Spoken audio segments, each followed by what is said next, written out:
Hi! Welcome to Dhan Telugu YouTube channel. ఈరోజు మనం scalping strategy అనేది మనం డిస్కస్ చేసుకుందాము. సో, ముందుగా స్కాల్పింగ్ అనగానే మనకి చాలా మందికి ఇది చాలా ఎక్కువ రిస్క్ ఉంటుంది. ఫాస్ట్‌గా మనము ఎగ్జిట్స్, ఎంట్రీస్ అండ్ ఎగ్జిట్స్ అనేది ప్లాన్ చేయాలి అని చెప్పేసి అని అనుకుంటారు. బట్ యాక్చువల్‌గా మన స్కాల్పింగ్ బిగ్గెస్ట్ రిస్క్ ఏంటి తెలుసా? మనకంటూ ఒక ఫిక్స్డ్ రూల్స్ ఉండకపోవడం, మనకంటూ ఒక ఫిక్స్డ్ డిసిప్లిన్ ఉండకపోవడము, మనకంటూ ఒక ఫిక్స్డ్ స్ట్రాటజీ అనేది ఉండకపోవడం అనేది బిగ్గెస్ట్ రిస్క్ అనమాట.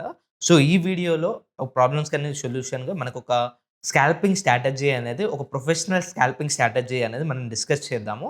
సో, ఇందులో మీరు ఒక సెటప్ అంటే మీరు ఎక్కడ ఎంట్రీ తీసుకోవాలి, ఎక్కడ ఎగ్జిట్ తీసుకోవాలి, ఎలా స్టాప్ లాస్‌లు పెట్టుకోవాలి అని చెప్పేసి అని 3 చెక్ లిస్ట్ ద్వారా మీరు ఒక సిస్టమ్ ఒక ప్రాపర్ సిస్టమ్స్ అనేది మీరు కన్సిస్టెన్సీ‌గా చేసుకోగలుగుతున్నట్టయితే మీరు మార్కెట్‌లో ప్రాఫిట్స్ అనేది చూస్తారనమాట.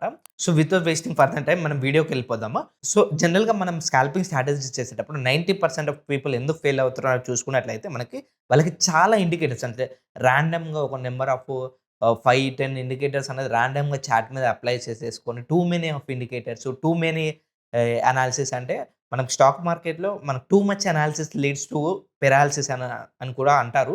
సో, అలా too much analysis, too much indicators, too much entries and exits and different different time frames ఓకేనా? ఎలాంటి స్టాప్ లాస్ లేకపోవడం వల్ల అండ్ చాలా వరకు దీనివల్ల చాలా వరకు ఎమోషనల్ బిహేవియర్ గూడా మనకి ట్రేడింగ్ మీద ఇంపాక్ట్ అయ్యి చాలామంది లాస్ అవుతూ ఉంటారనమాట. సో, దీనికి మనము ఈ వీడియోలో మనకి ఆప్షన్ స్కాల్పింగ్ స్ట్రాటజీ అనేది డిస్కస్ చేద్దాం.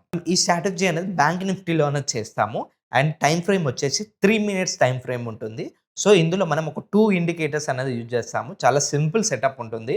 సో, నేను ఎక్కడ ఎంట్రీ అవ్వాలి, ఎక్కడ ఎగ్జిట్ అవ్వాలి, ఎలా స్టాప్ లాస్ పెట్టుకోవాలి, అండ్ ఎలా టార్గెట్స్ పెట్టుకోవాలి అనేది ఈ వీడియోలో చెప్తాను. చాలా సింపుల్ స్ట్రాటజీ వచ్చేది. ఫస్ట్ వచ్చేసి మనం సూపర్ ట్రెండ్ అనే ఒక ఇండికేటర్ అనేది మనం యూజ్ చేస్తాము. సో, ఇక్కడ మనం సూపర్ ట్రెండ్ అనేది ఇండికేటర్ అనేది యాడ్ చేసుకుందాము వాచ్ లిస్ట్‌లో. సో, ఇక్కడ మీరు పైన ఇండికేటర్ సెక్షన్‌లోకెళ్తే ఇక్కడ పైన సూపర్ ట్రెండ్ అని టైప్ చేయండి. సూపర్ ట్రెండ్ అని టైప్ చేస్తే మీకు ఇక్కడ సూపర్ ట్రెండ్ అని వస్తుంది. ఇది మీకు ఆహ్, ఇక్కడ మీకు ట్రేడింగ్ వ్యూలో మీకు అంటే దాని చార్ట్స్ మీద మీకు అప్లై అవుతుంది. ఇక్కడ మనకి 10, 3 అనేది డిఫాల్ట్‌గా వస్తుంది. మనం ఇవే సెట్టింగ్స్ అనేది యూజ్ చేస్తామనమాట. ఓకేనా?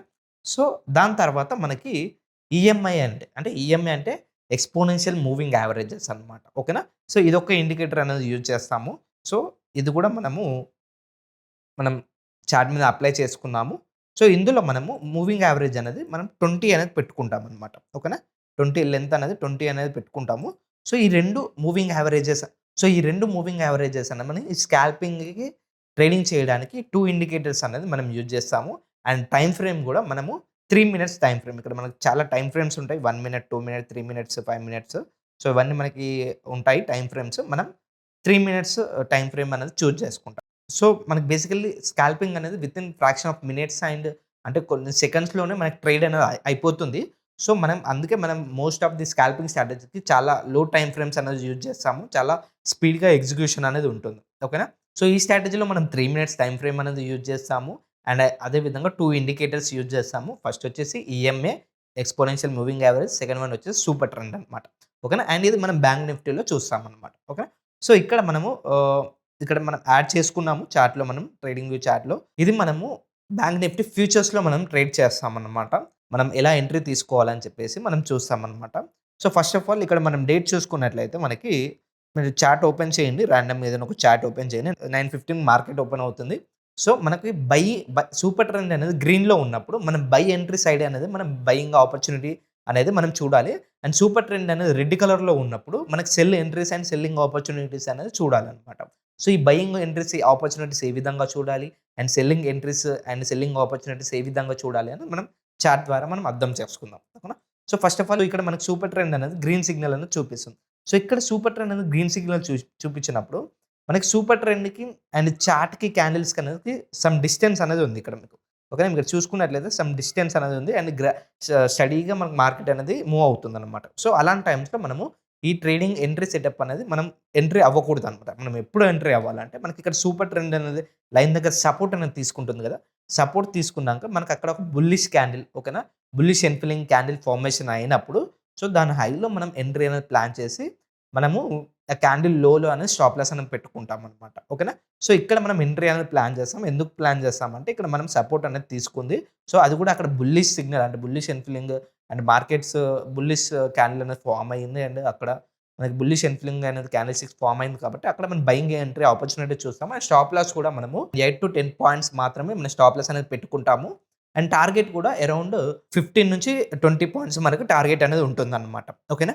సో, ఈ విధంగా మనం రిస్క్ రివార్డ్ అంటే మీరు ఒక రూ. 10 అనేది రిస్క్ పెడితే మీకు రూ. 15 అనేది రివార్డ్ అనేది మనం ప్లాన్ చేసుకోవాలన్నమాట. ఓకే. నా రూ. 10 రిస్క్ అంటే రూ. 15 రివార్డ్. అంటే ఇక్కడ మన రిస్క్ రివార్డ్ రేషియో ఏమవుతుంది 1:1.5 అనేది అవుతుంది. సో, ఈ విధంగా మన రిస్క్ మేనేజ్‌మెంట్, మన రిస్క్ రివార్డ్ అనేది కూడా ప్లాన్ చేసుకోవాలి. ఓకేనా? మనకి ఎంత ప్రాపర్ సెటప్ ఉన్నా గాని మన రిస్క్ మేనేజ్‌మెంట్ ప్రాపర్‌గా లేకపోతే మన సిస్టమ్స్ అనేది లాంగ్ రన్‌లో మీకు సక్సెస్‌ఫుల్‌గా మీరు చేయలేకపోతారనమాట. ఓకేనా? అందుకే మనకి స్ట్రాంగ్ రిస్క్ మేనేజ్‌మెంట్ ఉండాలి. ఒక రూ. 10 స్టాప్ లాస్ పెట్టుకుంటే ఒక రూ. 15 అనేది టార్గెట్ అనేది పెట్టుకోవాలనమాట. ఓకేనా? సో, ఆ విధంగా మీరు ఈ ఎంట్రీ అనేది ఈ సపోర్ట్ దగ్గర రివర్సల్స్ అయినప్పుడు మనకి ఇక్కడ బయింగ్ ఎంట్రీ అనేది చేయాలి. ఎందుకు బయింగ్ ఎంట్రీ అనేది చేయాలి? ఇక్కడ సూపర్ ట్రెండ్ అనేది మనకి గ్రీన్ సిగ్నల్‌లో ఉంది కాబట్టి. సో, ఇక్కడ మనం బయింగ్ ఎంట్రీ అనేది తీసుకుంటాము. సో, బయింగ్ ఎంట్రీ తీసుకోగానే మనం ఇక్కడ నుంచి మన టార్గెట్ అనేది వచ్చిందనమాట. ఓకేనా? సో, ఇది మన బయింగ్ ఆపర్చునిటీ. ఇప్పుడు మనకి సెల్లింగ్ ఆపర్చునిటీ చూద్దాం. ఇప్పుడు సెల్లింగ్ ఆపర్చునిటీ ఇక్కడ కూడా మనకి సెల్లింగ్‌కి అండ్ ఇక్కడ మనకి చాలా డిస్టెన్స్ ఉంది కాబట్టి మనకి ఇక్కడ మనం సెల్లింగ్ ఆపర్చునిటీస్ చూస్తాం. ఎందుకంటే సూపర్ ట్రెండ్ మనకి రెడ్ సిగ్నల్‌లో ఉంది కాబట్టి సెల్లింగ్ ఆపర్చునిటీస్ చూస్తాము. అండ్ ఇక్కడ మనకి ఎంట్రీ అనేది మూవింగ్ యావరేజ్ పైన ఉండాలి ఇక్కడ బయింగ్ ఎంట్రీ అనేది. ఓకేనా? బయింగ్‌లో మనకి ఇక్కడ సపోర్ట్ తీసుకుంది అండ్ ఎంట్రీ కూడా మనం మూవింగ్ యావరేజ్ పైన ఉన్నప్పుడే మనం ఎంట్రీ అనేది ప్లాన్ చేసుకోవాలి. అక్కడి నుంచి మీరు స్టాప్ లాస్ ఒక 10 పాయింట్స్ పెట్టుకొని దానిపైన మీరు ఒక 15 పాయింట్స్ అనేది టార్గెట్ అనేది పెట్టుకోవాలి. ఓకేనా? ఇది బయింగ్ ఎంట్రీ. ఇప్పుడు సెల్లింగ్ ఎంట్రీ కూడా ఇక్కడ సెల్లింగ్ ఆపర్చునిటీస్ చూస్తాము. ఎందుకంటే సూపర్ ట్రెండ్ రెడ్ సిగ్నల్ ఉంది అండ్ ఇక్కడ డిస్టెన్స్ అనేది ఎక్కువ ఉంది కాబట్టి మనకు ఒక ప్రాపర్ ఎంట్రీ అనేది రాలేదు. సో, ఇక్కడ మనం ఎంట్రీ అనేది తీసుకోమనమాట. సో, ఈ విధంగా మీరు super trend and EMI and combinations మీరు స్కాల్పింగ్ ట్రేడింగ్ అనేది చేయొచ్చనమాట. సో, ఈ విధంగా ఒక రోజుకి మినిమమ్ ఒక 2-3 సెటప్స్ మాత్రమే వస్తాయి సింపుల్‌గా. సో, బ్యాంక్ నిఫ్టీ ఫ్యూచర్స్‌లో అనేది ఇందులో మనం ట్రేడింగ్ అనేది చేస్తాము. సో, ఇది మనకి ఒక ప్రాపర్ స్ట్రాటజీ అనమాట. స్టాప్ లాస్ అనేది ఒక 10 పాయింట్స్ ఉంటుంది stop loss and 15 points target ఉంటుంది. సింపుల్‌గా ఈ విధంగా ఎంట్రీ అండ్ ఎగ్జిట్స్ అనేది మనం ప్లాన్ చేసుకోవచ్చనమాట. ఓకేనా? సో, ఈ విధంగా ఈ సూపర్ ట్రెండ్ అనేది మనకు సపోర్ట్ తీసుకున్నాక buying above the moving average దగ్గర మనం ఎంట్రీ అనేది ప్లాన్ చేస్తాము. అండ్ 10 పాయింట్స్ స్టాప్ లాస్ పెట్టుకొని అండ్ 15 పాయింట్స్ టార్గెట్ పెట్టుకొని మనం ట్రేడింగ్ అని చేస్తాం. ఓకేనా? ఈ విధంగా మీకు ఒక స్ట్రాటజీ అనేది ఉంటుంది. So, apart from the strategy మనం దీంతో పాటుగా మనం ఏం ఫాలో అవ్వాలంటే మనం first of all risk management ప్రాపర్‌గా ఫాలో అవ్వాలి. తర్వాత డిసిప్లిన్ అనేది ప్రాపర్‌గా ఉండాలి. దాని తర్వాత కన్సిస్టెన్సీ అనేది ప్రాపర్‌గా రెగ్యులర్‌గా ఆ రూల్స్ అనేది ఫాలో అయ్యి కన్సిస్టెన్సీ లాంగ్ రన్‌లో చేసుకున్నట్లయితే then you will be get profits in the markets అనమాట. ఓకేనా?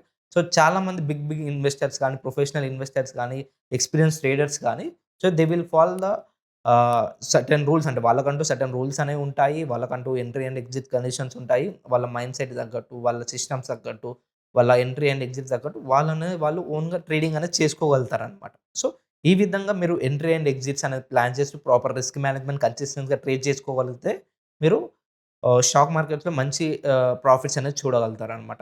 సో, ఈ వీడియో మీకు నచ్చినట్లయితే కంపల్సరీ వీడియోని లైక్ చేసి ఫ్రెండ్స్ అండ్ ఫ్యామిలీ మెంబర్స్ కూడా కంపల్సరీ మర్చిపోకుండా షేర్ చేయండి.